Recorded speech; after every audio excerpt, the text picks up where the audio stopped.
Magandang umaga po mga kapatid. Tayo po ay magsisimula na sa ating pong morning worship. At sa ating pong mga announcements,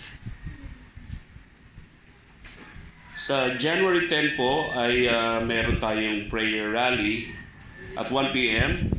sa Asian Theological Seminary sa may Quezon City.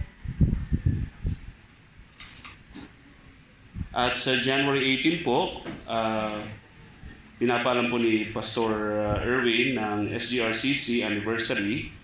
Kailangan po joint worship with SGRCC Morong, full day, yung mga members po.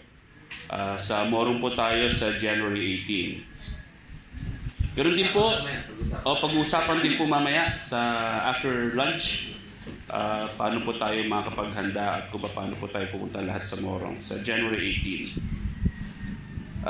Ganun din po, paalala rin po para hindi tayo maistorbo sa ating pakikinig. Pakipatay na lang po ang mga cellphone at kung meron po kayo inaasahang mga message na hindi maiwasan, ay paki-silent mode na lang po para po hindi po makaagaw po ng atensyon ng iba.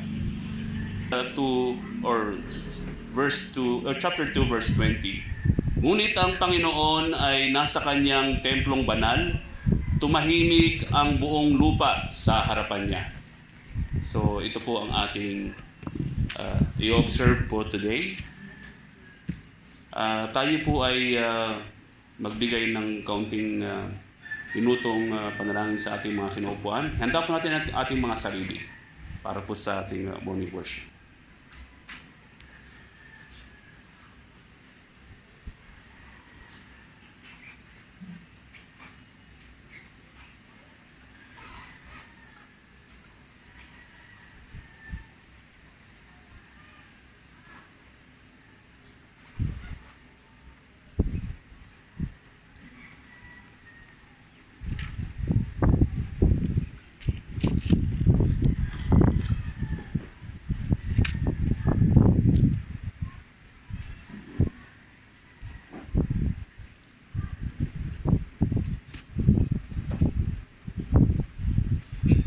Tayo manalangin.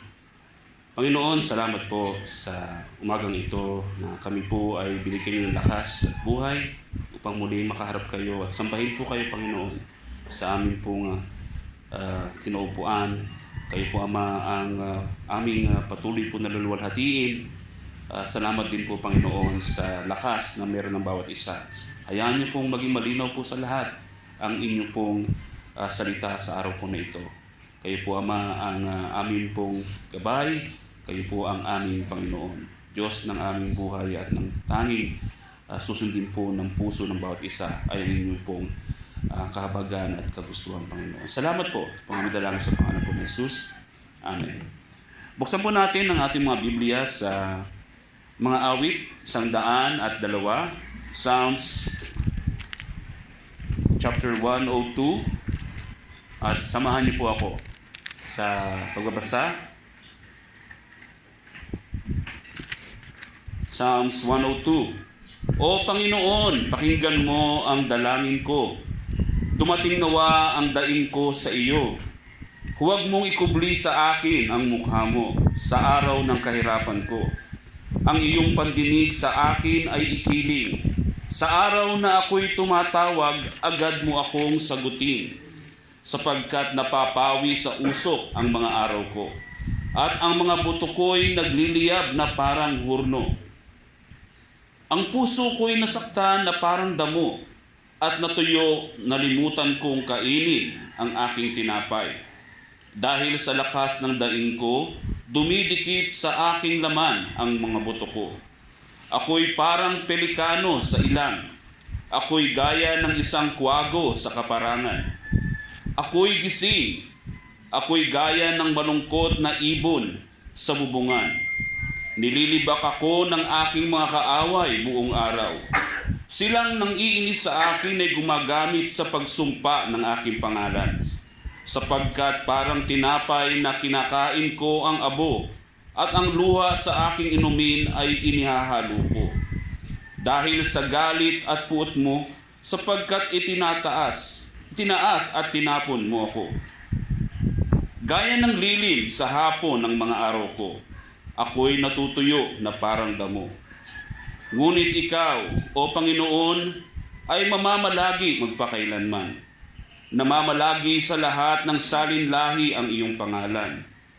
Ikaw ay babangon at sa Zion ay maaawa, sapagkat panahon na upang maawa ka sa kanya. Ang takdang panahon ay dumating na. Sapagkat pinapahalagahan ng iyong mga lingkod ang kanyang mga bato at nahahabag sa kanyang alabo. Katatakutan ng mga bansa sa Panginoon, pangalan at ng lahat ng hari sa lupa ang iyong kaluwalhatian. Sapagkat itatayo ng Panginoon ng Zion, siya ay magpapakita sa kanyang kaluwalhatian. Kanyang pahalagahan sa ikahos na dalangin at ang kanilang daing ay hindi hahamakin. Ito'y isusulat tungkol sa lahing susunod upang ang bayang di pa isinisilang ay magpuri sa Panginoon, na siya'y tumungo mula sa kanyang banal na kaitaasan at tumingin ng Panginoon sa lupa mula sa kalangitan, upang ang daing ng mga bilanggo ay pakinggan, upang palayain ang mga itinakdang mamatay, upang maipahayag ng mga tao sa Zion ang pangalan ng Panginoon at sa Jerusalem ang kanyang kapurihan. Kapag ang mga taong bayan ay nagtipon-tipon at ang mga kahariang upang sumamba sa Panginoon, kanyang pinahina ang aking lakas sa daan, kanyang pinaikli ang aking mga araw. Aking sinabi, O Diyos ko, huwag mo akong kunin sa kalagitnaan ng aking mga araw. Ikaw na ang mga taon ay nananatili sa lahat ng salinlahi. Nang una ang saligan ng lupa ay iyong inilagay, at ang kalangitan ay gawa ng iyong mga kamay. Ikaw ay nananatili, ngunit sila ay mawawala. Parang kasuotan silang lahat ay mawawala. Pinapalitan mo sila na gaya ng kasuotan, at sila'y mapapalitan. Ngunit ikaw ay nananatili, at ang mga taon mo'y walang katapusan. Verse 28, ang mga anak ng iyong mga lingkod ay mananatili. Ang kanilang mga anak ay matatag sa iyong harapan. Purihin ang Panginoon. Sa ating pong binasa sa Psalms 102, ito po ay pagpapahayag ng lubos at tapat na paglimos ng atensyon mula sa Diyos. It's a raw personal prayer of deep distress. Yung verses 3 to 11 ay nagpapakita po ng mga kahinaan, weaknesses, pagkabagabag ng psalmist. A lament from someone feeling forsaken, physically decaying and lonely. A vivid portrayal of suffering and weakness, and the pivot to trusting God's eternal nature and future mercy. Hindi ito nagbihad lang para po tawagin niya at umiyak siya sa Panginoon dahil po sa kanyang mga kahinaan at mga kahirapan. May pangako ang Diyos na hindi niya tayo iiwan o pababayaan. Kaya piliin natin na laging lumapit sa Kanya sa lahat ng oras. Dahil tanging Diyos lamang ang tutulong at gagabay sa atin. Na kahabagan niya tayo at samahan niya tayo sa tuwina. Bilang tugon sa ating pong binasa, tayo po'y tumayo at umawit sa Panginoon. Samahan mo. Abide with me.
Di nagmamaliw, samahan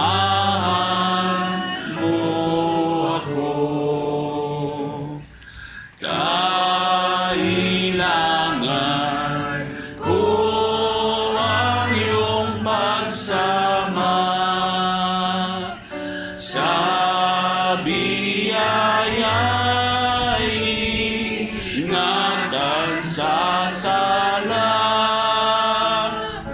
Tanging ikaw, gabay ko't kanlungan. Magulap umaraw yung samahan. Di natatakot sa aking kaaway, sa bigat di may di nalulumbay. Nasaan ang ibon ng kamatayan? Magtatagumpay kung iyong samahan. Sa kamatayan, mamasdan kong krus. Pawiin mo ang takot at lungkot at pagsikat ng bagong umaga. Walang hanggan kang makakasama.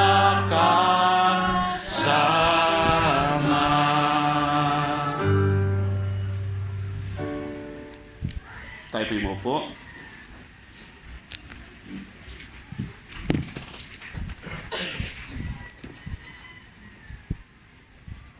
Muli po, tayo po ay magbabasa. Buksan po natin ang mga Biblia sa John chapter 13 verses 21 to 38. 1:13.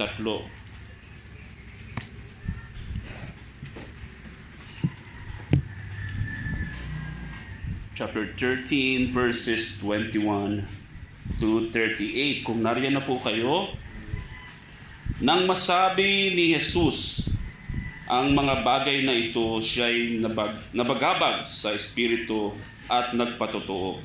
Katotohanang sinasabi ko sa inyo, ako'y ipagkakanulo ng isa sa inyo. Ang mga alagad ay nagtinginan sa isa't isa na hindi tiyak kung sino ang tinutukoy niya. Isa sa kanyang mga alagad na minamahal ni Jesus ang nakahilig malapit kay Jesus. Kinudyatan siya ni Simon Pedro upang itanong kay Jesus kung sino ang tinutukoy niya.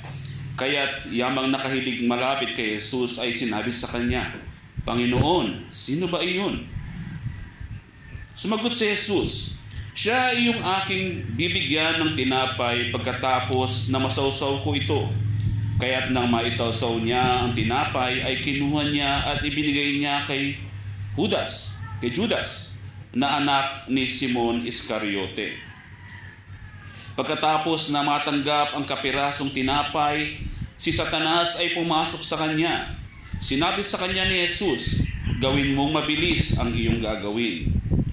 Hindi nalalaman ng sino mang nasa hapag ang dahilan kung bakit niya sinabi ang mga ito sa kanya. Iniisip ng ilan na sapagkat si Judas ay ang may hawak ng supot, ay sinabi ni Jesus sa kanya, bumili ka ng mga bagay na ating kailangan sa pista o magbigay siya ng anuman sa mga dukha. Kaya't pagkatapos tanggapin ang tinapay ay nagmamadali siyang lumabas. Noon ay gabi na. Verse 31, nang siya'y makalabas na ay sinabi ni Jesus, ngayon ay niluluwalhati ang anak ng tao at ang Diyos ay niluluwalhati sa Kanya. Kung ang Diyos ay niluwalhati sa Kanya, luluwalhatiin din siya ng Diyos sa kanya at luluwalhatiin siya kaagad. Maliit na mga anak, makakasama pa ninyo ako ng kaunting panahon. Ako'y inyong hahanapin at gaya ng sinabi ko sa mga Hudyo ay sinasabi ko sa inyo ngayon. Sa pupuntahan ko ay hindi kayo makakapunta. Isang bagong utos ang sa inyo'y ibinibigay ko, na ito'y magmamahalan sa isa't isa. Kung paanong minahal ko kayo, magmahalan din kayo sa isa't isa. Sa pamamagitan nito ay makikilala ng lahat ng mga tao na kayo ay aking mga alagad, kung kayo'y may pag-ibig sa isa't isa. Sinabi sa kanya ni Simon Pedro, Panginoon, saan ka pupunta? Sumagot si Jesus, sa pupuntahan ko ay hindi ka makakasunod sa akin ngayon, ngunit pagkatapos ay makakasunod ka. Sinabi sa kanya ni Pedro, Panginoon, bakit hindi ako makakasunod sa iyo ngayon? Ang aking buhay ay ibibigay ko para sa iyo. Sumagot si Jesus, ang buhay mo ba'y ibibigay mo dahil sa akin? Katotohanan ang sinasabi ko sa iyo, hindi titilaok ang manok hanggang ipagkaila mo ako ng 3 beses. Purihin ng Diyos pagbasa ng kanyang salita.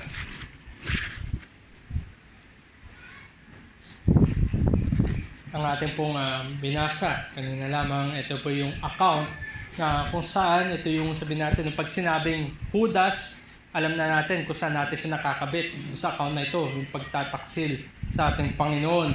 Ang kataksilan na ito na ginawa ni Judas ay binabalik tayo dun sa unang pagtataksil. Iyan yung ikalawang pinakamadilim na araw sa buong kasaysayan ng sangkatauhan, na kung saan sa pagbagsak ni Adan sa kasalanan ay pinagtaksilan niya ang kanyang manlilikha, pinagtaksilan niya ang Diyos. Ngunit ganun pa man ang pagtataksil ni Adan at ang ngayon ay pagtataksil ni Judas ay pinapoint tayo forward, papunta naman doon sa pinakamadilim na araw sa kasaysayan ng sangkatauhan, ang kamatayan sa krus, the crucifixion.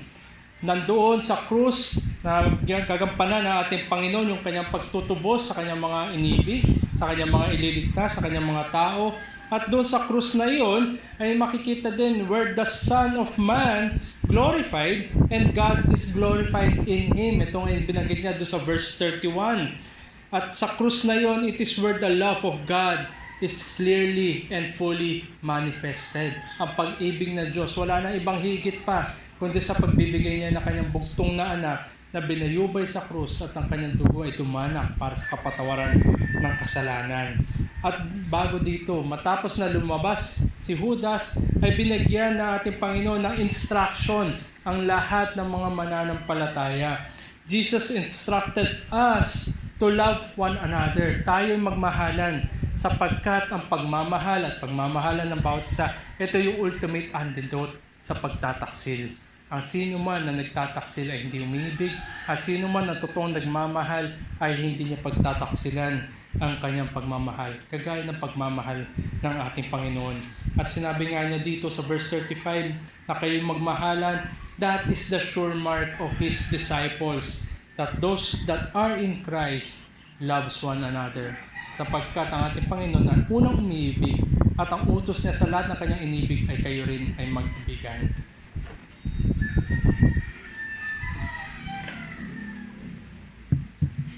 Tayo po yung muli tumayo at umawit sa ating Panginoon, pag-ibig na di sumusuko.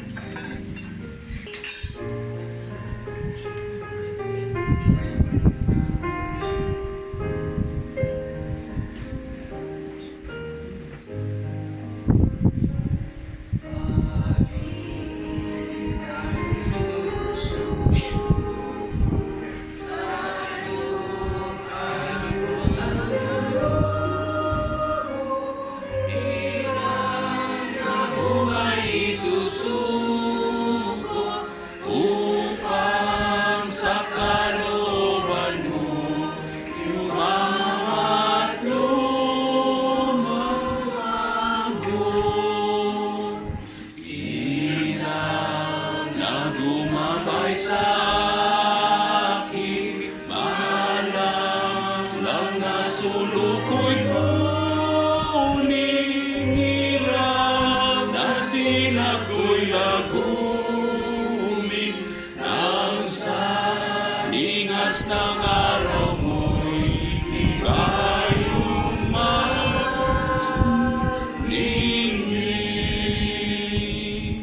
Karagatan sa akin ay laging umaalis sa aking ilalim. Pag-asa'y aking nakikita, pangakong pag nag-umaga, di naluluhapan.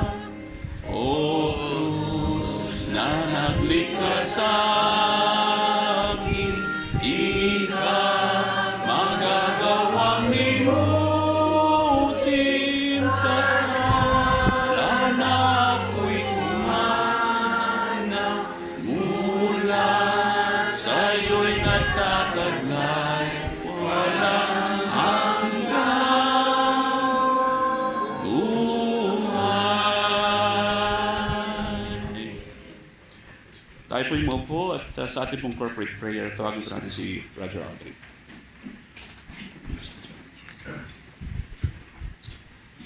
Tayo manalangin, Ama naming dakila sa lahat. Salamat po ang aming pagbikas, ang aming bukana sa iyo sa unang linggo na ito ng taong 2026. Walang hanggang pasalamat, Panginoon, sa lahat ng iyong ginawa sa aming buhay, na kami ay iyong pireserba, iningatan sa loob ng taong 2025. Maraming mga suliranin, maraming problema. Pinalampas niyo kami sa mga pagsubok na ito, Panginoon. Kaya kami nagpapasalamat. Mga pangangailangan namin, hindi kayo nagkulang, Panginoon, sa mga sustenance ninyo, provisions ninyo, Panginoon, sa buong taong 2025. Naging tapat po kayo sa amin. Sa kabila ng kami, palaging nagkukulang, laging hindi tapat, kayo'y di nagbabago, Panginoon. Kaya ang lahat ng mga bagay na ito na yung ginawa sa aming buhay, patuloy kami magpapasalamat. Sasamba sa iyo, luluwalhati sa iyo sa maghapon na ito, na masimulan namin ang taon na ito, Panginoon, ng may gratefulness, with all thankfulness, thanksgiving sa iyo lahat ang mga bagay na ito. Ikaw ang mataas. At patuloy kaming humingi ng habag at ng awa na kayo ay nagpagaling sa mga may sakit sa amin, sa mga mahal namin sa buhay, na sila ay patuloy na pinipreserve ninyo ang kanilang kalusugan, ang aming kalusugan, para kami ay magkaroon ng malakas na pangangatawan, sumamba sa iyo, makapaglingkod sa iyo, sa aming iglesia, sa aming kapwa, sa aming mga kapatid sa mananampalataya. Kaya narito kami haharap sa iyo. At maging ang aming bansa ay iningatan ninyo sa maraming problema na kinakaharap sa politika, sa taas ng presyo ng gasolina at mga bilihin. Lahat yan, Panginoon, pinalampas niyo po sa amin. At ang mga providence na ito na pinadaan mo sa aming buhay, Panginoon, ay patuloy kaming magiging mapagpasalamat. Kaya busugin kami ng iyong mga salita muli sa aming pagharap sa iyo. Gamitin ninyo ang inyong mga ngaral na maging daluyan ng iyong pagpapala, at maging sandata namin ang mga salitang itong aming matututunan mula sa iyo, at maging lakas namin sa pagharap namin sa mga darating na araw, buwan, at isang taon muli ng pakikibaka at pasasalamat. Lahat ng ito, Panginoon, pinabalik namin sa iyo sa tanging pangalan ng aming Panginoon. Bilang paghahanda po sa ating pag-aaral, tayo po'y muli aawit ng ating preparatory song, How Precious is the Book Divine. Tumayo po tayo.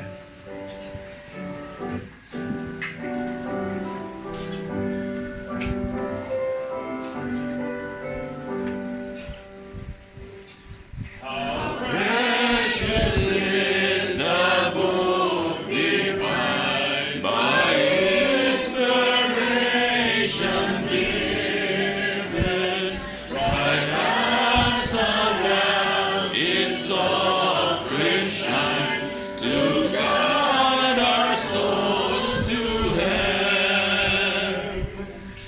sweetly cheers our drooping hearts in this dark vale of tears. That glad and joy is still imparts and quells our rising fears. This land through all the tedious night of life shall guide our way, till we behold the clearer light of an eternal day. Opo na pong lahat. Ating pong handa ang ating mga sarili sa pangangaral po ngayon na pangunahan po ni Brother Jiro. So muling magandang umaga po sa ating lahat at mapagpalang araw ng Panginoon. At ngayon nga po yung unang linggo ng taong 2026 at ang aking naisin nga po ay magbigay ng salita ng paghihikayat para po sa atin, lalo-lalo na rin po kagaya ng panalangin ni Brother Aldrin na mga haharapin pa natin sa taon na ito, itong 2026. At sa bilang panimula ay tayo po muli dumako sa panalangin. Let's pray. Aming Diyos na mahabagin, tunay nga na kami ay lumalapit sa inyo, hinihingi namin ang inyong pong biyaya para maihanda po ang bawat isa sa pag-confront sa inyo, pag-confront ninyo sa amin sa pamamagitan ninyo pong salita. As we behold our God, O Lord, and listen to your word, na may maihanda aming kaisipan, aming mga puso, aming pagpandinig at ang buong pagkatao namin. Hinihingi rin namin ang inyong pong pagkilos, ang inyong pong presensya sa aming kalagitnaan ngayon. At tunay nga, samahan niyo po ang bawat isa at maipahayag ang inyong pong salita na payak at naunawaan at maging ito'y tunay na pakinabang para sa aming kaluluwa. At hinihingi rin namin na sa pamamagitan ng Ministeryo ng Banal na Espiritu na maihayag muli ang aming Panginoon Kristo at kayo nga rin ay tumawag na mawala pa po sa inyo. Nawa Panginoon ay dalangin namin na kayo lamang rin ang mataas at madakila sa ngalan ni Jesus. Amen.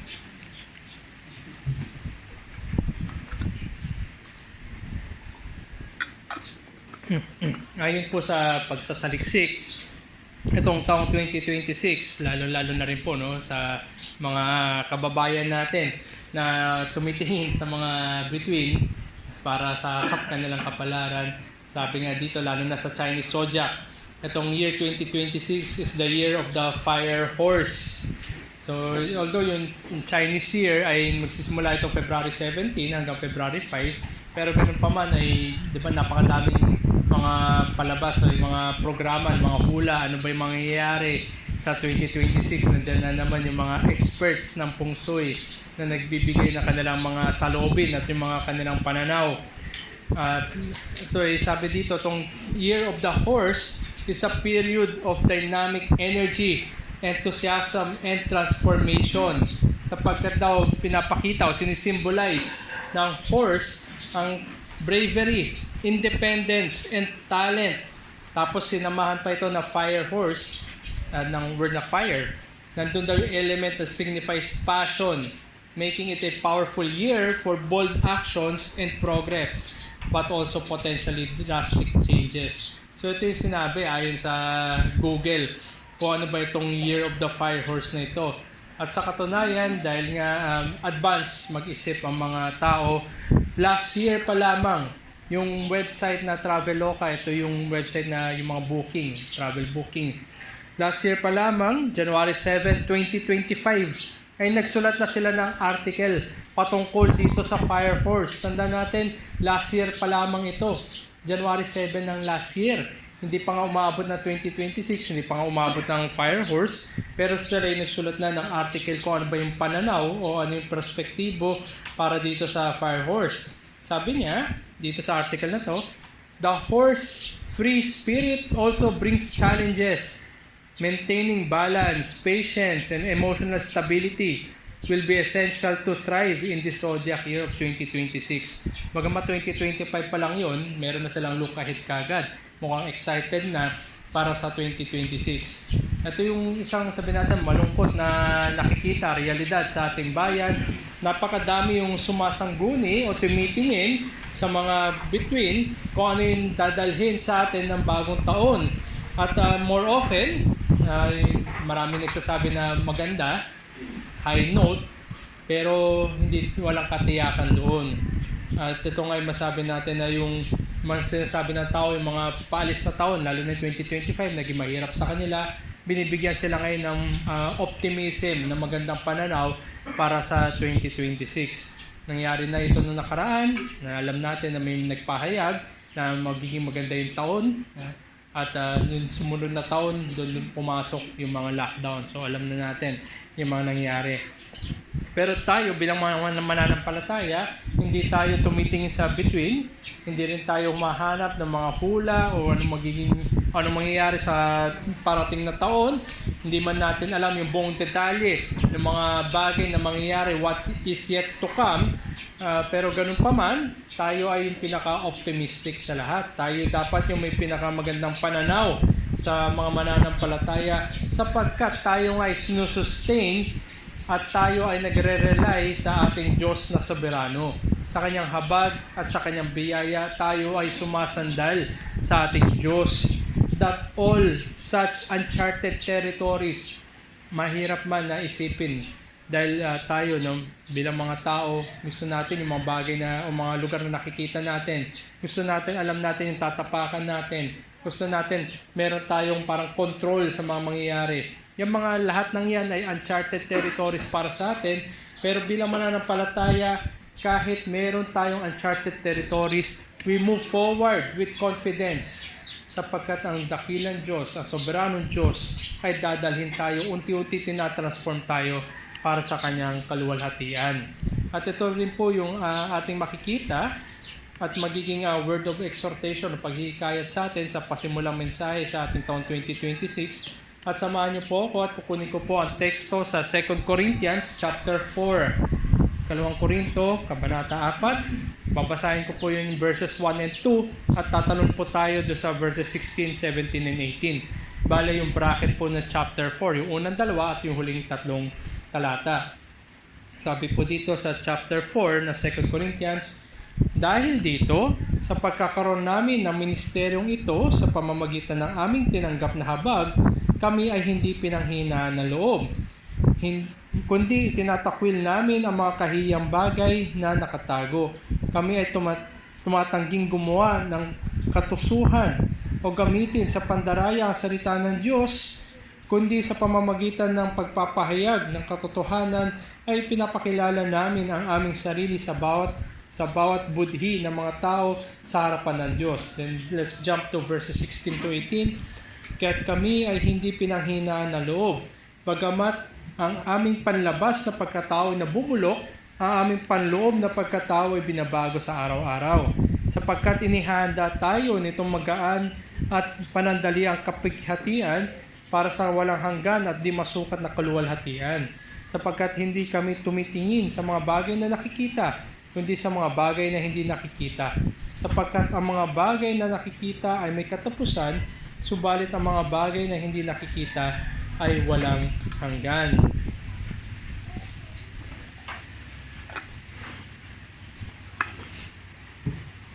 Sabi nga po ng mga teologo, tinatanaw nila na itong sulat ni Apostol Pablo, itong 2 Corinthians, ito po yung supreme pastoral letter. Ito yung sinasabi ng mga teologo, ito yung supreme pastoral letter. Sapagkat dito makikita yung daily pressure na paano tayo mamuhay na may katapatan, faithfully living out the Christian life. At dito rin sa 2 Corinthians makikita yung napakadaming kapighatian, suffering and affliction. Ito yung realidad ng buhay at realidad lalo ito sa buhay mananampalataya. Pero kahit sa katotohanan yan, sa likod ng kapighatian at mga pagsusubok, nandun yung aliw, nandun yung comfort na binibigay ng Diyos at salita ng Diyos upang mapagpatuloy sa buhay pananampalataya. Atong 2 Corinthians nga, it is filled with expressions of joy, triumph, suffering, and troubles. Ito ay personal na letter. A manifesto of an experience of God's strength through human frailty. ano man yung kahinaan natin sa harapan ng mga pagsubok na ito'y patotohanan at katiyakan at nagbibigay ng patutuo sa kabutihan ng Diyos sa atin. It is Paul's reflections on the Christian life and so for us. Kung ito yung reflection ng Apostol Pablo noong panahon nila, hindi naman nawala ang kapighatian, hindi naman nawala ang mga pagsusubok. Ito yung nagtuloy-tuloy hanggang sa panahon natin ngayon. Ang lahat ng bawat isa sa atin ay dumadaan sa ganitong mga pagsusubok. So ito rin ay refleksyon ng pagkilos at paggawa ng Diyos sa bawat isang mananampalataya sa harapan ng pagsusubok. Kaya mula dito hango sa 2 Corinthians chapter 4 na yung kanyang bracket, yung verses 1 and 2 at 16 to 18, ay dala-dala ko pong mensahe ng paghihikayat sa atin sa umaga na ito, sa pasimulang linggo ng 2026. Ito pong mensahe. Although Christians look in past and present afflictions, our hope is fixed on the eternal glory so that we do not lose heart. Bagaman ang mga Kristiyano ay tumatanaw sa nagdaan at kasalukuyang mga kapighatian, ang ating pag-asa ay nakatuon sa walang hanggang kaluwalhatian na sa ganun ay hindi tayo pinanghihinaan ng loob. Kung mapapansin po natin sa binasa natin ilang beses binanggit pinanghinaan ng loob. Totoo naman na nakapanghina ng loob ang kapighatian at mga hamon. Pero ganun pa man, ang isang mananampalataya ay hindi pinanghihinaan ng loob. And most of us, if not all of us, we experience afflictions noong 2025. Lahat tayo may pinagdaanan, masakit, mahirap, malungkot na pinagdaanan. So we endured hardships, difficult times. May mga iba siguro, makilala natin na nawalan ng trabaho. O di kaya nakasurvive ng mga severe na sakit. O di kaya merong mga namatayan. At para rin sa iba, itong mga battles na ito ay nagpapatuloy pa rin hanggang ngayon. Bilang mga mananampalataya, we might not fully understand kung bakit pinadaan sa atin yung mga probidensya na ganyan. Bakit sabi natin sa atin pa nangyari? Bakit tumiming pa yung pangyayari niyan? Marami tayong maging tanong sapagkat hindi natin naunawaan ang mga probidensya na ito. Ngunit ang isang tawag sa mananampalataya siya patuloy na magtiwala sa Diyos sapagkat ang Diyos niya ay all-wise and loving that gives His children all things according to His will for our sanctification. Ito yung layunin ng Diyos para sa atin, ang ating pagpapakabanal, our sanctification. At ang mga providensya na yan din ay ginagamit ng Diyos para sa ating pagpapabanal. It is for our sanctification. Sabi nga ng Puritan ni si John Flavel, sabi niya, providence of God is like Hebrew words. It can only be read backwards. Tayo, pag nagbabasa tayo, no? From left to right tayo, ganun yung pagbabasa natin. Pero ang mga Hebreo, from right to left, pabaliktad sila sa atin. Ganito rin ang mga providensya ng Diyos. Naunawaan na lamang natin pag naintindihan natin, sabi natin sa dulo. Sa doon lang natin in-interpret yung mga bagay na nangyari noong umpisa. Na kailangan pala mangyari ito upang dalhin tayo sa sitwasyon sa dulo. Halimbawa na lamang, no? Paano lalabas ang Israel sa Ehipto kung hindi sila dinala doon? Dinala sila doon dahil binenta yung anak. Di ba yung binenta ng mga magkakapatid si Joseph at doon siya napunta. Kung hindi nangyari yun, bagamat ito yung mga hindi magagandang providensya, pero may layunin ang Diyos. At nakikita natin, pag tinatanaw natin na pabaliktad, yung pabalik, tayo din, ganun din sa personal na buhay natin. May mga bagay na kailangan pala mangyari dahil may layunin ng Diyos para sa ating kasalukuyan at para sa ating hinaharap. At kung bakit man hindi natin naintindihan na nangyari sa atin yan, malalaman rin natin eventually. Such that we do not lose heart. Hindi tayo pinanghinaan na loob. Hindi man natin naunawaan ngayon, pero yan ay may layunin. At hindi tayo mapanghinaan na loob dahil dyan. We persevere, we endure to the end for the eternal weight of glory in front of us. Nawa bilang mga mananampalataya ay hindi nawawala sa ating mga mata, sa ating mga paningin, ang kaluwalhatian na naghihintay sa atin. Hindi itong mundo na ito yung permanenteng tahanan natin. Meron tayong hinihintay na magpawalang hanggan. At doon tayo nakatuon in the eternal weight of glory that is in front of us. Kaya muli, ang mensahe ko po sa atin, although Christians look in past and present afflictions, our hope is fixed in the eternal glory so that we do not lose hope. Kung tatanungin natin, Brother Jiro, paano nga naman kami hindi mapanghinaan na loob? Totoo naman nakapanghinaan na loob, yung mga kapighatian, yung mga hamon na yan. Dalawang bagay yung sinabi ng Apostol Pablo upang hindi tayo mapanghinaan. Unang-una, ang Diyos ay nagbigay sa atin ng ministeryo.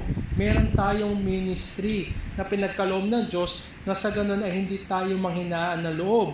At ang ikalawa, the eternal glory in the future. May magpawala hanggang kaluwalhatian sa hinaharap upang hindi tayo mawala ng o manghinaan ng loob sa kasalukuyan. Sapagkat may paparating na kaluwalhatian. Ngayon pa ba tayo manghinaan ng loob? Kaya ito yung sinabi ng Apostol Pablo. Tingnan natin yan. Unang-una, yung ministeryo na pinagkaloob sa atin o binigay sa atin ng Diyos na sa ganun ay hindi tayo mapanghinaan ng loob.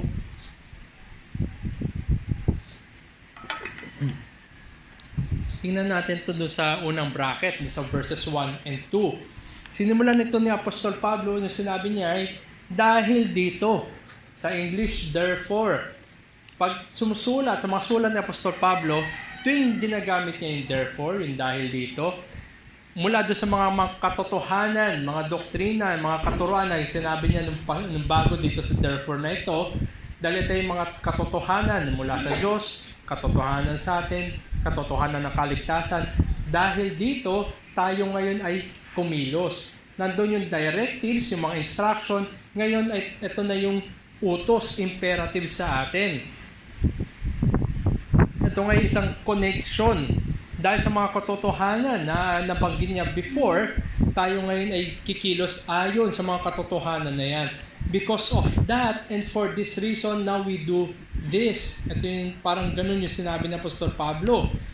Yung mga afflictions na yan, yung mga kapighatian na yan, yung mga hamon sa ating buhay at hamon sa ating pananampalataya, lahat ng yan ay may katotohanan. Yan ay realidad.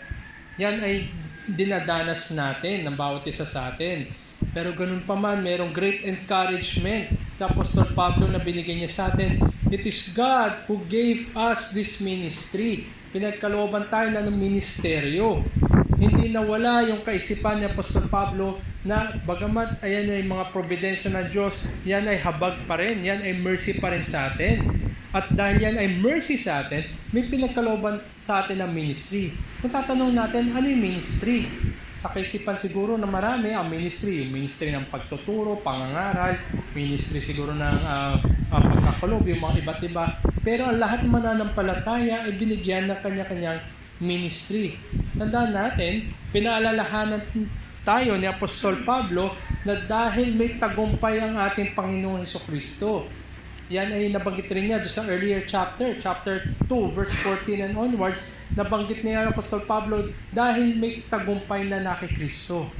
Dahil may tagumpay, may triumph na nakikristo, ang mga mananampalataya ngayon ay ginagamit nila ang mga kasangkapan na ito para sa kaluwalhatian ng Diyos sa kanyang kaharian. Na sila nga ay isang sabi natin mabangong samyo sa harapan ng Diyos. Na tayo mismo ang ating buhay ay nababago. We are transformed from glory to glory. At itong ministeryo na ito, yung ating buhay mismo. Anuhin natin, kapatid, ikaw ba ay isang magandang o mabangong samyo sa harapan ng Diyos? Ang buhay mo ba'y nakikitaan ng transformation ng gospel? Na ang ikay gaya ng ating napag-aralan kanina, meron bang bunga ng pagsisisi sa kasalanan ang iyong pamumuhay? Tandaan natin mga kapatid, ang ministeryo ay hindi lamang sa iglesia o sa kongregasyon. Ang ministeryo ay hindi lamang intelektual, kundi lahat tayo, ang ating buhay ay ministeryo yan para sa mga taong wala pa kay Kristo at para sa kapatiran, para sa kaluwalhatian ng Diyos. Yan ay ministeryo natin. Hindi yan hiwalay sa ating ginagawa tuwing linggo. At ang setup nga dito, yung setting dito, ito ngay nasa Corinto. Corinth is a commercial port. Parang sabi natin Pierre, parang Clark, ganyan. At tandaan natin, no? Alam natin na dyan bumabagsak yung mga goods. At dyan din na nagkaroon ng mga palitan ng mga filosofiya. Lalo na nung panahon nila. Ito yung mga Griego, ito yung mga Romano, mahilig ito sa mga bagong kaisipan. Corinth is a commercial port, and with the exchanges of merchandise, it is also home to ideas, thoughts, and social behaviors. Nandun din pati yung pagkilos, yung gawi nila, yung behaviors nila, and parang nagkakaroon na rin ng exchanges dahil doon sa Corinth. Ito isang port. Unbelievers are blind to the light of the gospel, and believers are to shine that light of hope. Handa natin, ito yung makamundong kaisipan, nagpapalit-palitan, nagbibigay, nahalintulad, nagagaya ng iba yung mga makamundong isipan. At itong mga unbelievers na ito, sila ay bulag sa ebanghelyo. At ang tawag sa mga mananampalataya, sila ay magningning. They are to shine that light of the gospel, that light of hope. That in itself is a ministry, kaibigan. That is a ministry para sa mga mananampalataya. At sinabi nga rin ni Apostol Pablo, paano tayo magningning? Paano natin gagampanan ang ministeryo na ito? Paul renounced the ways of the false teachers at Corinth that were totally foreign to the conduct of Christians. Ibang-iba yung mga mananampalataya kumpara sa mga buhay ng mga tao nasa mundo. Ibang-iba sila sa kanilang kaisipan, sa kanilang pagkilos, at sa kanilang pagmamahalan. Ang mga bagay na ito ay foreign sa mga tao nasa mundo.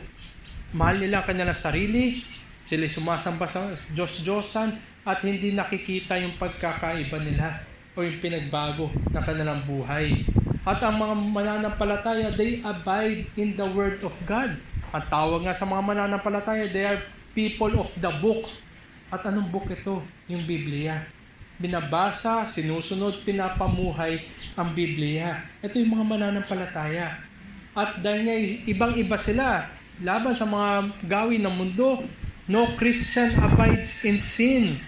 No Christian abide in lying. No Christian twist the scriptures for any gain. Hindi kagaya ng mga huwad na mga nagtuturo na sila nagsisinungaling, na tinitwist nila yung mga katuruan upang sila makinabang. Ang totoong mananampalataya is the person of the book. Kung ano ang salita ng Diyos, yung kanilang pinapumuhay at ang katotohanan na kanilang pamumuhay, yun din yung nakikita sa kanila. At ito nga rin yung sinabi ng Apostol Pablo sa verse 2, kundi tinatakwil namin ang mga kahiyahiyang bagay na nakatago. Kami ay tumatangging gumawa ng katusuhan o gamitin sa pandaraya ang salita ng Diyos, kundi sa pamamagitan ng pagpapahayag ng katotohanan ay pinapakilala namin ang aming sarili sa bawat budhi ng mga tao sa harapan ng Diyos. Sa English binanggit yung open statement of truth. Wala silang tinatago. Walang kahiyahiyang tinatago. Ito nga yung nagkakarakter sa mga huwad na nagtuturo. At ito rin, marahil yung kumakarakter sa isang nagsasabi sila mananampalataya pero walang totoong pagsisisi sa kasalanan. Kahiya-hiya at may tinatago. Bagamat panlabas, siguro nakikita sila kaaya-aya. Panlabas, nakikita na sila mabuti naman, matino naman. Pero meron kahiya-hiya silang tinatago. Ay sa totoong mananampalataya, ang ministeryo na binigay sa kanya ng Diyos ay kung ano yung na kanya nasa loob, yun din yung dapat na makitang nasa labas. Wala siyang tinatago. As we speak and live out the gospel truths in bearing fruit, validating our roots, believers live out this ministry before men and before God. Sa harapan ng mga tao at sa harapan ng Diyos. Walang kahiyahiyang tinatago. Merong katotohanan sa ating buhay. Yung ating sinasabi, yun yung ating pinapaniwalaan, at kung ano yung ating pinapaniwalaan, yung ang ating pinapamuhay. No tricks, no manipulations, no gimmicks, no hidden charges, and no extra cost. Ito yung totoong buhay mananampalataya. What you see is what you get. Kung ano yung gawa ng Diyos sa loob na isang mananampalataya, yun din yung nagniningning palabas sa buhay na isang mananampalataya.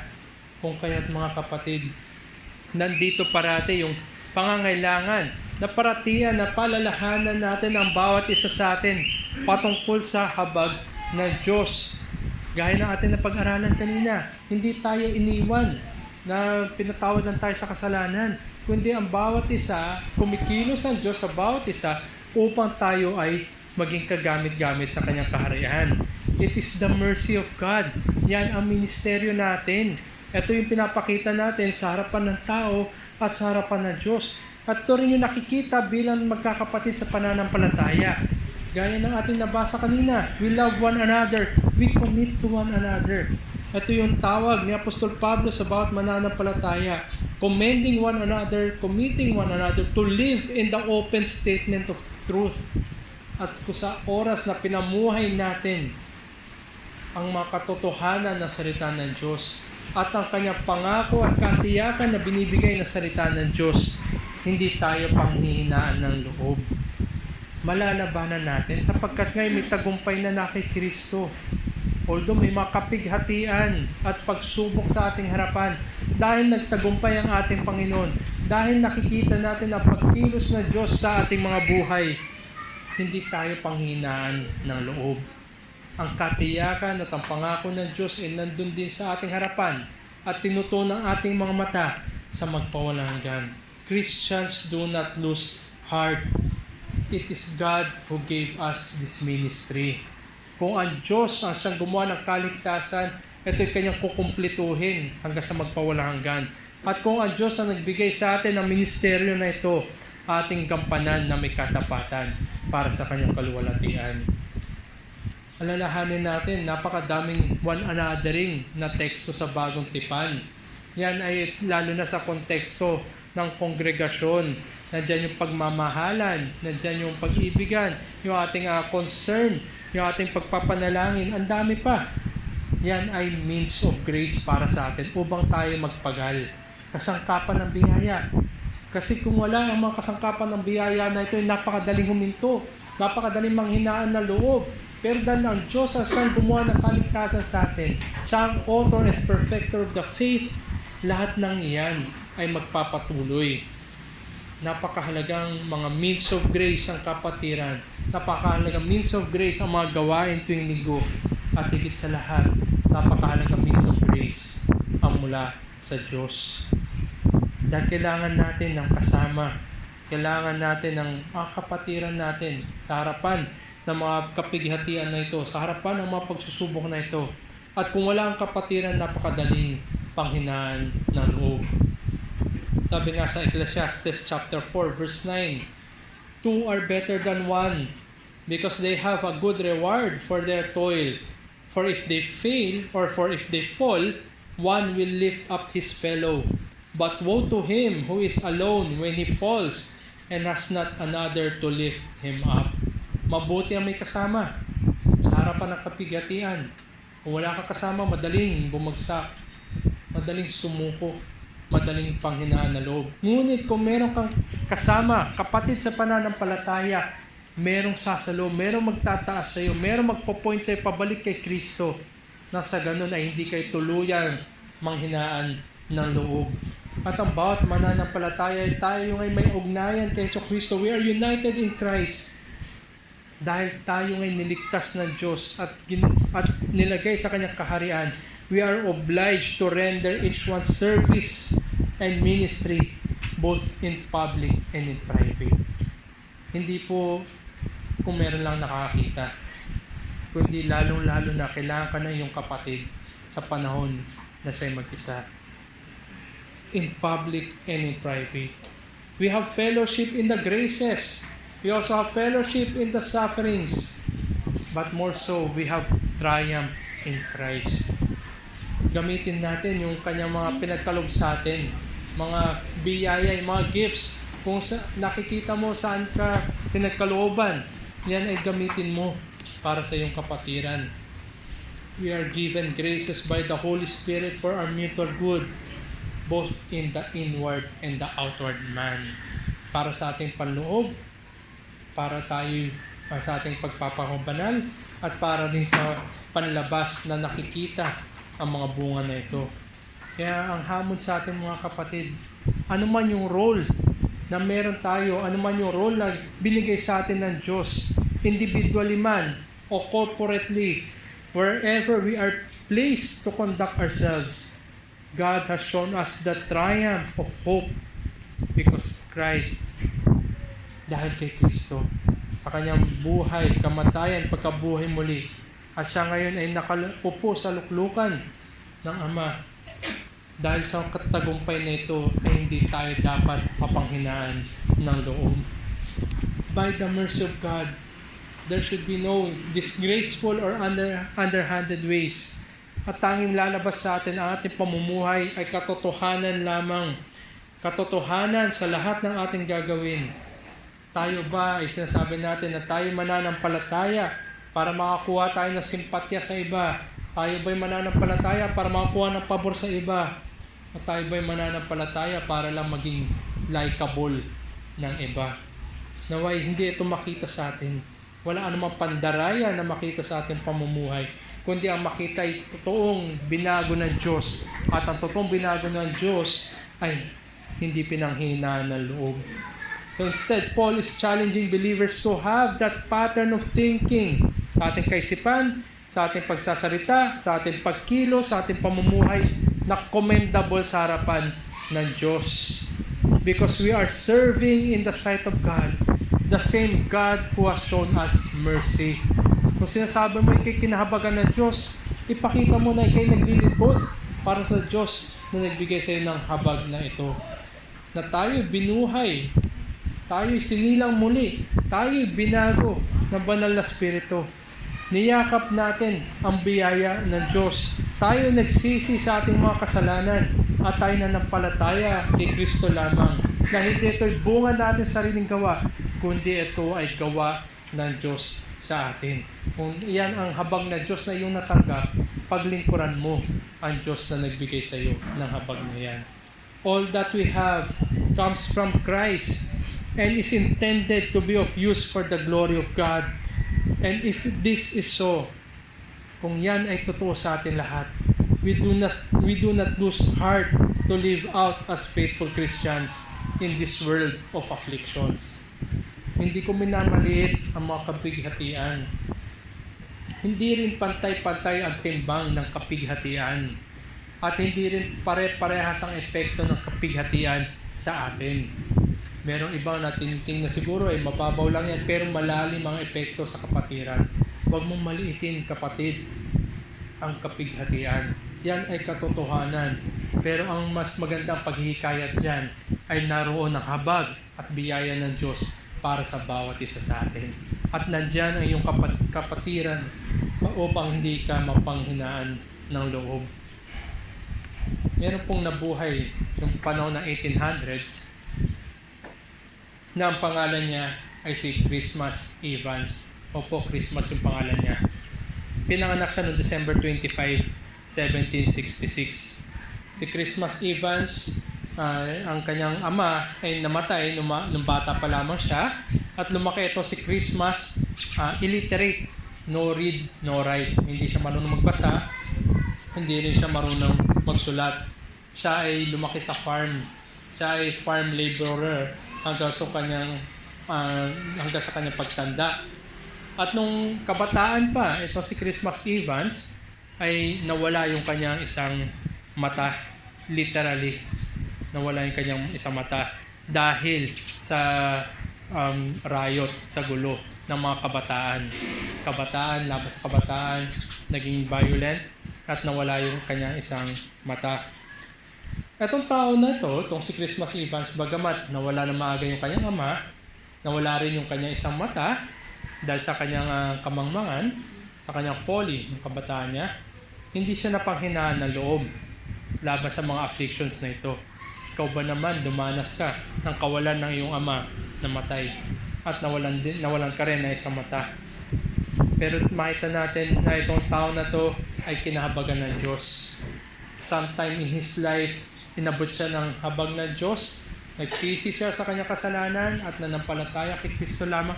Nagkaroon siya ng bagong pananaw. At dahil nakita niya mga probidensya na ito ng Diyos ay para sa kanya upang siya'y tawagin mula sa kadiliman.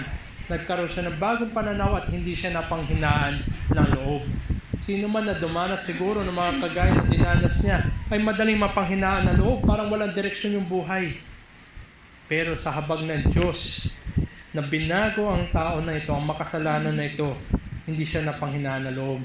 At sa katunayan, Christmas Evans died in 1838 while on a preaching tour sa South Wales. So nandun nakita natin kung paano binago ang isang tao na dahil sa kanyang kamangmangan, dahil sa sitwasyon niya sa buhay, nawalan ng ama, nawalan yung kanyang isang mata, hindi siya marunong magbasa, hindi siya marunong magsulat, pero ganun pa man, ang kinahinatnan niya ay siya inabutan ng kamatayan sa isang preaching tour. Pangangaral na salita ng Diyos. Ang layo mula sa kanya simula. Kung kaya ganito ang epekto ng habag ng Diyos sa isang maliit, very lowly at very foolish na makasalanan, ay binago siya at hindi na yung hinaan ng loob. A man who by the mercy of God lived out the open statement of truth, called to perform his Christmas duty or his Christian duties, called by God to a faithful ministry, even in these present afflictions. Bagamat isa lang ang mata ni Christmas Evans, yung natitira niyang mata ay hindi nawala sa pananaw ng kaluwalhatian. Ganito ang tawag sa isang mananampalataya. Nagampanan natin ang ministeryong binigay sa atin. Hindi lamang sa tuwing linggo, kundi ang ministeryo na ito ay totoo pang araw-araw. Kung ikaw ay kristyanong estudyante, huwag kang manghinaan ng loob kung nakikita mo yung mga kaklase mong nandaraya, nag-cheating sa mga exam. O di kaya makita mo yung lipa na, kaliwat kanan sa iyong eskwelahan ay naroon ng kasalanan. Huwag kang manghinaan ng loob. Huwag kang makihalo, huwag kang makisali. Do not take any part sa mga cheating, bribing, flattering, slacking, or procrastinating. By the mercies of God, be a faithful Christian student. Kung ikaw naman ay mananampalataya na empleyado, if you are a Christian employee, do not lose heart in seeing sin at work. Hindi nawawalan ng kasalanan, lalong-lalo na sa trabaho. Do not take any part in any tampering, lying, stealing, gossiping, or bad-mouthing. By the mercies of God, be that faithful Christian employee. Nang sa ganun ay makita ng iyong boss, o ikaw estudyante, makita ng iyong mga kapwa-estudyante o teacher na ikaw ay mananampalataya. Yan ay ministeryong binigay sa iyo ng Diyos upang ipamuhay ang katotohanan ng Ebanghelyo. Whatever it is that we are facing, mabigat, magaan, matagal, panandalian, always preach to ourselves and to one another. There is that eternal glory to come.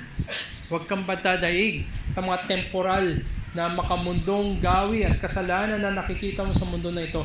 Alalahanin mo ang ating Panginoon ay nagtugumpay. At tayo ngay niligtas at nagawa lamang ng Diyos. At ang kaligtasan na yan ay dinadala tayo sa pagpapakabanal. At dadalhin pa tayo sa kaluwalhatian. Kung kaya't huwag kang manghinaan ng loob, kapatid. At ang ikalawa, hindi lamang sa ministeryong binigay sa atin ng Diyos upang hindi tayo panghinaan ng loob. Ang ikalawang bagay na binigay ni Apostol Pablo dito is the eternal glory in the future. Magpawalang hanggang kaluwalhatian sa hinaharap na sa ganon ay hindi tayo panghinaan ng loob. Tandaan natin, ang kaluwalhatian na ito ay sa hinaharap pa, hindi sa kasalukuyan. Ito in the future. Paparating pa lamang ito sa ating hinaharap. Sa verse 16 to 18 ay tingnan natin. Sabi doon sa verse 16, kaya't kami ay hindi pinanghinaan ng loob, bagaman ang aming panlabas na pagkatao ay nabubulok, ang aming panloob na pagkatao ay binabago sa araw-araw. We do not lose heart. Hindi sila pinanghinaan ng loob. Pinapaalalahanan ni Apostol Pablo yung mga mananampalataya dito sa Corinto that there is every reason not to lose heart. Ang daming dahilan kung bakit hindi tayo dapat panghinaan ng loob. Sa Apostol Pablo, siya mismo ay dumadanas ng mga kapighatian. Ang dami niyang afflictions, challenges, physical. Diba? Siya'y pinapalo, nilalatigo, hinahampas ng mga may tinik. Emotional. Marami siyang kaibigan na tinalikuran siya. and spiritual aspects. Maraming panahon na siya mismo nanghihinaan ng loob. Sabi nga niya sa ating Panginoon, ilang beses niya siya nanalangin upang alisin yung kanyang tinik, pero hindi ginawa ng Diyos. Yun ay para sa kanyang kabutihan. Sa Apostol Pablo, hindi siya foreign sa mga affliction na ito. Siya mismo, ang dami nga niyang affliction kumpara siguro sa atin.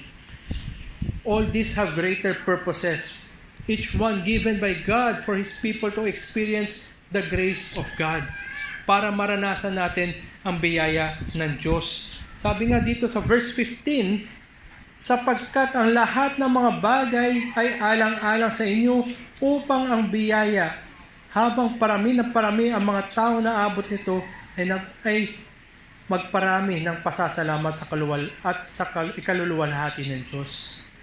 Ang mga affliction na yan ay para tanawin natin, para maranasan natin ang biyaya ng Diyos. Hindi lamang para sa ating sarili, upang makita din ng iba ang biyaya ng Diyos sa atin.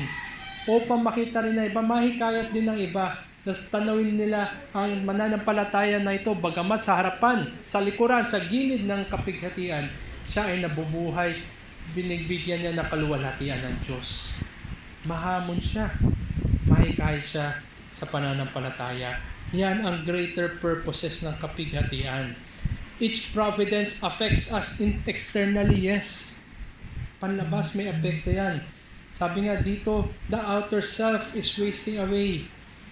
Naapektuhan yung ating panlabas. Pero ano yung kinukultivate?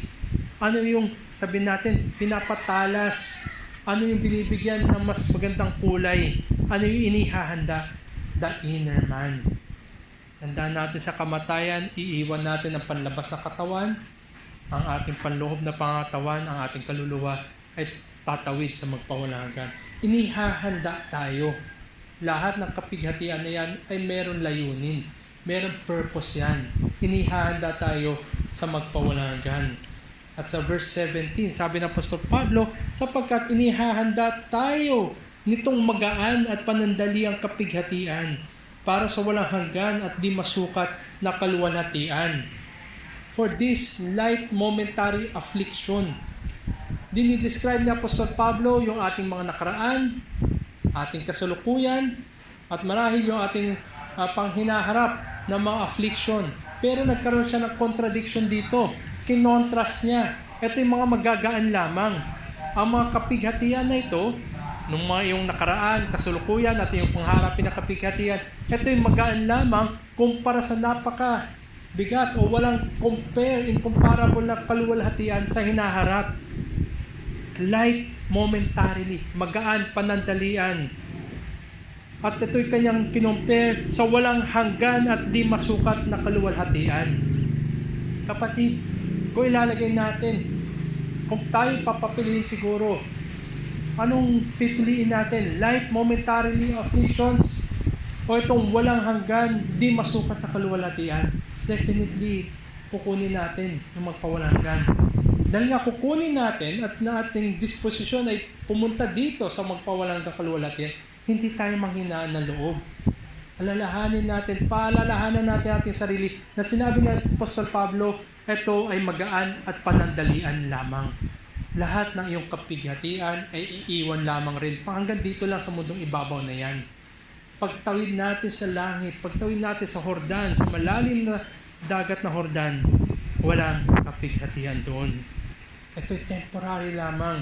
Sa buhay na ito lamang, kung kaya't hindi tayo panghinaan ng loob. May naghihintay, magpawalang hanggan, di masukat na kaluwalhatian. Ay ito nga yung summary ng Apostol Pablo, beyond all comparison. Hindi natin makikita ng kagaya dito sa mundong ibabaw na ito. Hindi natin siya makikita ng anumang sukat. Hindi natin makikita ng anumang timbang. Incomparable. Kung kaya sa pagbabalik ng ating Panginoon, tayo nagpapagal. Ano man ang mauna, kung tayo may tawagin papunta sa ating tahanan o sa pagbabalik ng ating Panginoon, the unimaginable and unmatched eternal glory, beholding God with the people of God in the presence of God for all eternity. Yan ang nagpapatibay sa atin upang tayo magpagal sa pananampalataya. Upang tayo magpatuloy sa ministeryo na pinapakita natin ang bunga ng kaligtasan. Upang tayo magpatuloy sa buhay sa harapan man ng kapighatian upang mapakita ang kaluwalhatian ng Diyos. At sabi rin dito sa verse 18, sapagkat hindi kami tumitingin sa mga bagay na nakikita, kundi sa mga bagay na hindi nakikita. Sapagkat ang mga bagay na nakikita ay may katapusan, subalit ang mga bagay na hindi nakikita ay walang hanggan. Kung titingnan natin ang mundo natin sa paligid, yan ay may hangganan. Yan ay may katapusan. Yung atin din mga past, present, and even yung future natin, may katapusan yan. Maaaring mag-suffer tayo, nag-suffer tayo at magsasuffer pa tayo. Pero ang paghikayat sa mga mananampalataya ay magkaroon tayo ng tamang pananaw sa realidad. Merong paparating na magpawalanggang kaluwalhatian. Lahat ng meron sa mundo na ito ay mawawala din. All these are wasting away. From the light, momentary afflictions, to the fleeting pleasures na meron dito sa mundo na yan, mawawala rin yan. All of these are but temporary and will have its end. Kung kaya tayo bilang mananampalataya, mahikaya tayo to fix our eyes to the coming eternal glory. Sabi nga, sapagkat hindi kami tumitingin sa mga bagay na nakikita. Lahat na nakikita natin dito may katapusan. Kundi sa mga bagay na hindi nakikita. Hindi pa natin marahil nakikita, literally, physically, yung magpawala hanggang kaluwalhatian ng Diyos. Makikita natin yun sa langit at sa magpawala hanggang in the new heavens and in the new earth. Sabi nga ni C.S. Lewis, siya yung nagsulat ng Narnia, sabi niya, there are far, far better things ahead than any we leave behind. Ito yung sinulat niya sa kanyang aklat na Chronicles of Narnia, The Lion, Witch, and the Wardrobe. There are far, far better things ahead than any we leave behind. Nawa ito yung totoo sa iyo, kapatid, sa araw ng iyong huling hininga. Bagamat lilisanin natin ang mundong ibabaw na ito, alalahanin mo, there are far, far better things ahead than any that we leave behind. Kung kaya tanungin natin ang ating sarili, lalo na sa taon na ito, nasaan yung ating pag-asa? Ito ba'y makikita sa things that are here and now, or on that which is to come? On the things that are transient, yung temporal lamang, or on the eternal? Nasaan ba ang iyong pag-asa? Napakadaming pwedeng ialok sa atin ng mundo na ito. Sabi nga sa 1 John chapter 2 verse 16, the desires of the flesh, the desires of the eyes, and the pride of life. Ang daming ino-offer sa atin ng mundo upang hatakin tayo sa pag-asa na temporal. Enticing yan for sure. Madali tayong mahila. We might achieve these things kung gusto man natin sa makasalanang paraan. At wag nating malilimutan o wag nating kalimutan na ang buhay dito sa mundo na ito ay matatapos din. Things that we see will soon be gone. Ano man ang meron sa iyo, kalakasan, yung skills mo, talino mo, success sa buhay na ito, lahat yan ay mapapalitan din. Frustration, disappointment, lack of appreciation. Kung dati very athletic ka, ngayon hindi ka na makatalon. Kung dati ang bilis-bilis mo, ngayon mabilis ka na lang sa isipan mo. Kung ikaw ay dating napakatalino, pero tinatalo ka na ng kawalan, yung memory loss, lahat yan ay mapapalitan. Lahat yan ay pabagsak. Lahat yan ay may katapusan.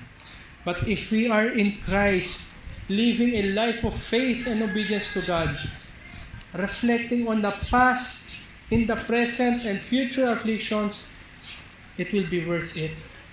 Because God is at work for our good and for His glory. Kung kaya't hindi tayo dapat manghinaan ng loob. We do not lose heart. Noong panahon po ng World War II, alam po natin na nasakop o nasa kamay ng mga Aleman itong Europa. Meron po isang mananampalataya doon sa Netherlands, si Corrie ten Boom. Isa nga po siyang watchmaker, gumagawa ng mga relo. At tinulungan niya ay maraming Jewish people na makatakas mula dito sa mga Nazi. Sa isang account, merong pumasok ng mga Nazi sa kanyang tahanan. Hinahanap yung mga Hudyo. Na yung mga Hudyo na yun ay tinago niya sa ilalim ng kanilang bahay. Hinanap sa kanya, tinanong siya. They were searching their house, asking her a lot of questions. At ang kanya naging tugon ay ibinahagi niya ang ebanghelyo. Sapagkat alam niya, anuman ang mangyari sa kanya, anuman ang mangyari sa mga Hudyo na nandun sa ibaba, at anuman mangyari doon sa mga aliman na naghahanap sa kanyang bahay, lahat na yun ay lilipas din.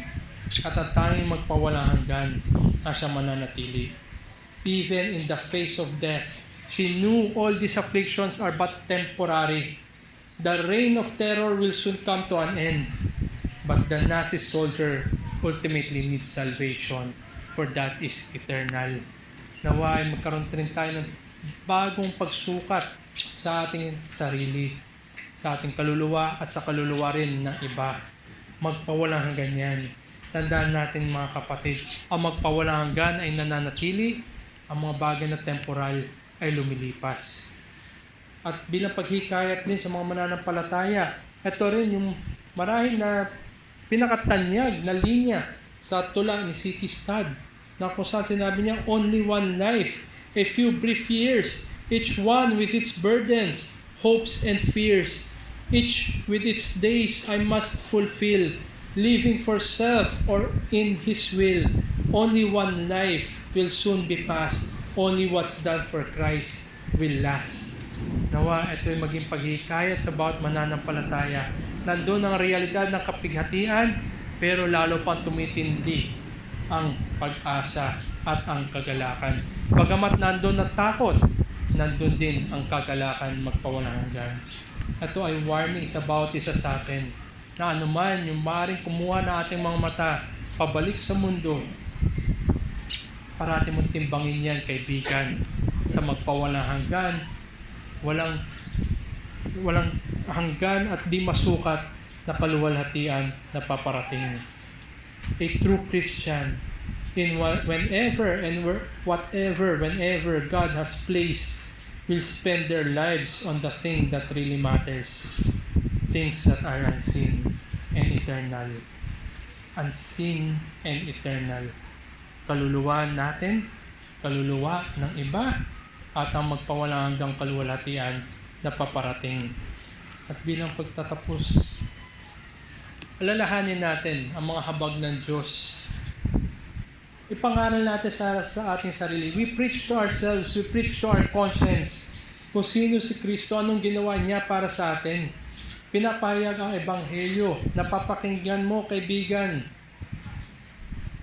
Palalahanan mo ang iyong sarili. Mabuhay tayo bilang mananampalataya in the open statement of truth.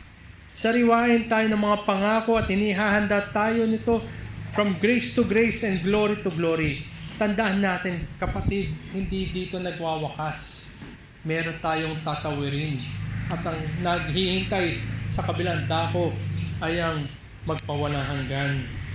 Focus on things that are seen, that which are eternal, kung kaya't hindi tayo pinanghinaan ng loob.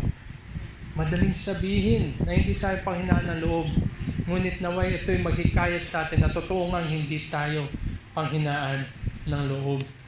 Each year, each day, each moment that challenges life and death, we do not lose heart. Remember Christ.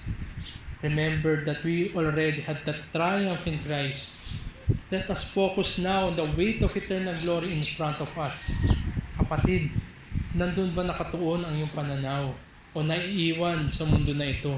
At kung babalikan natin itong 2025 na natapos, we've benefited much from the varying means of grace. Tayo ay nagdiwang na maraming momentous occasions sa ating buhay. Marahil ang iba ay nag-start na new ventures, nakapunta sa iba't ibang lugar. Nagkaroon ng mga attendees, dagdag na attendees. Ngunit lahat pa rin tayo naka-experience ng pain, sorrow, grief, loss. Ngunit lahat yan ay temporary and magaan. Panandalian at magaan kumpara sa magpawalang hanggan at di masukat na kaluwalhatian. Nawa ang 2025 na natapos ay inihanda tayo para sa paparating na kaluwalhatian. Nawa itong 2025 na natapos ay lalo pa tayong dinala papalapit sa ating Diyos. Nawa yung 2025 na yan ay hinulma tayo para sa paparating na kaluwalhatian. In as much as afflictions hurts us to our core, remember that our inner self is being renewed day by day. Dahil nga tayo sinasariwa at binabago, hinahanda sa kaluwalhatian, huwag tayong mawalan at huwag tayong mapanghinaan ng loob. At para sa atin, itong 2026 na ito'y another testament ng kabutihan ng Diyos. Makita natin kung paano siya kumikilos at ang kanyang habag at ang kanyang biyay tunay na naroon. Gaya ng benediksyon ni Apostol Pablo sa Romans chapter 15 verse 13 na kung saan kanya sinabi. Saan ko po sa Tagalog?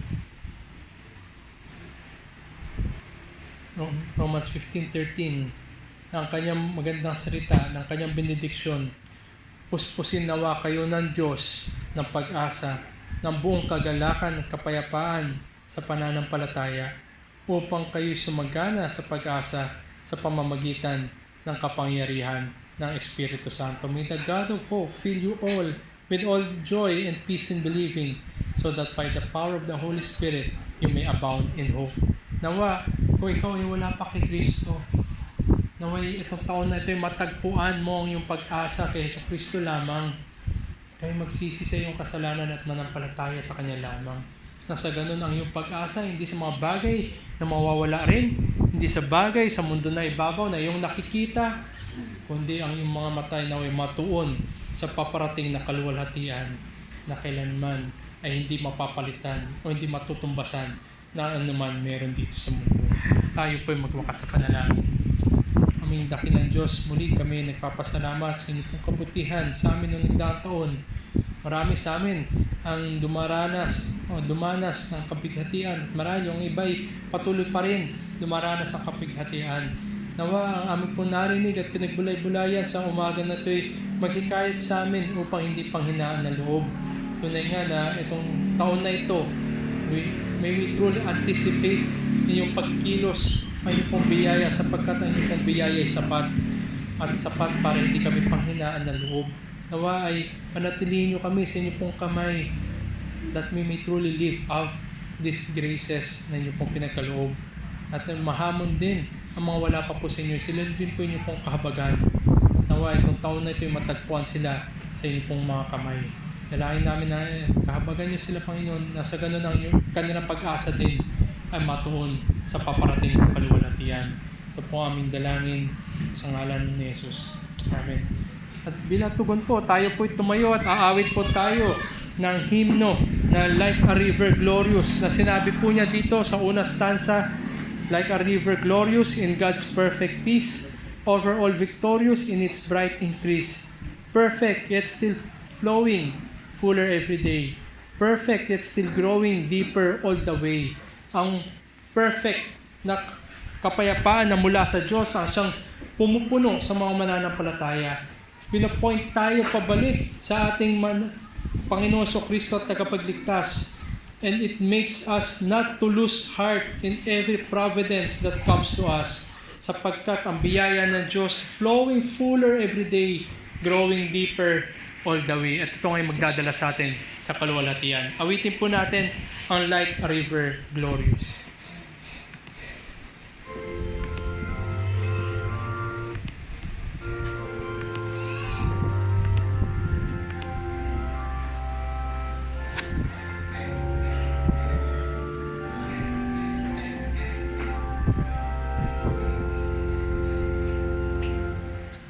Like a river glorious, perfect peace,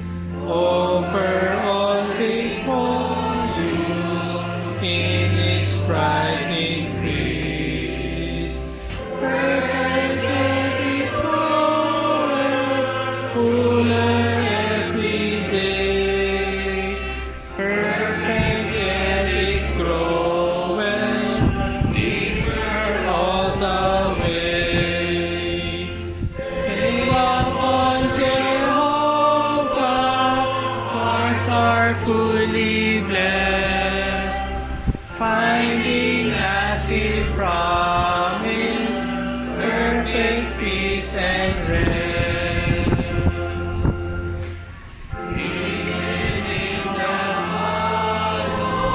Of His blessed hand, never foe can follow, never tread or stand.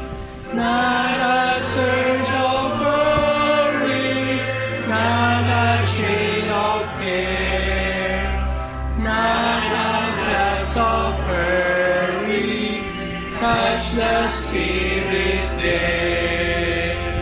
Stay upon Jehovah, hearts are fully blessed, finding as He promised, perfect peace and rest. Every joy or triumph falleth from above, traced upon our dial by the Son of Love. We may trust Him fully, all for us to do. They who trust Him wholly, find Him wholly true. Stay upon Jehovah, hearts are fully blessed, finding as He promised, perfect peace and rest.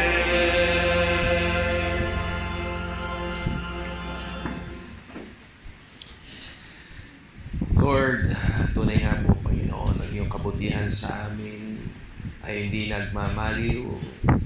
Ang iyong mga salita ay totoo na nagbibigay sa amin ng lakas at ng encouragement.